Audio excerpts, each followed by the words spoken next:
निजे पुषि नहीं पारे बोली जिला शिशु मंगल समिति के समर्पी देथिले हेले गुटे बेसरकारी संस्था ने थिला बेले अबेला ने गला तांकर छुआर जीवन एंदा अभियोग आसीचे सुवर्णपुर जिलार गुटे बेसरकारी संस्था विरोध ने शिशुर जतन ने अवहेला लगी मृत्यु होइतबार अभियोग होइछे। अभियोग कहूचे बौद्ध जिलार छने अभिभावक गला मार्च 23 तारिख ने निजर छुआ के पालन करवा लगी जिला शिशु मंगल समिति को समर्पी देथिले। तेहरू नियम हिसाब से शिशु के सुवर्णपुर जिला ने गोटे बेसरकारी संस्था के हस्तांतर करा जायथिला। किछि दिन उतारू शिशुटा असुस्थ हो पड़बार ठिकना समय ने ताके चिकित्सा नहीं मिलबार जीवन जाइथबार अभियोग होइछे। चाइल्डलाइन तरफो ई मृत्यु लगी संस्था के दायी करा जायछे।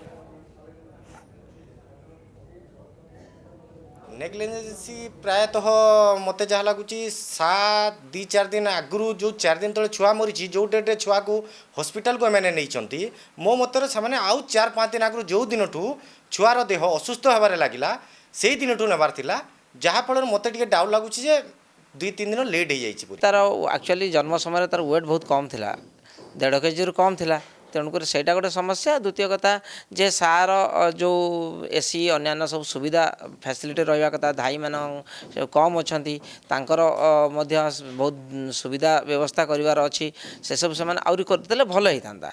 आम चेष्टा करुचु जे सेठिकार जे सेक्रेटरी अच्छा सी तार सब फैसिलिटी करूँ जेहेतु सब फैसिलिटी से करूना जो मैंने स्टाफ अच्छा से रेगुलर आउ टे भल कि करते भावुँ आउरी भल हो पारि था।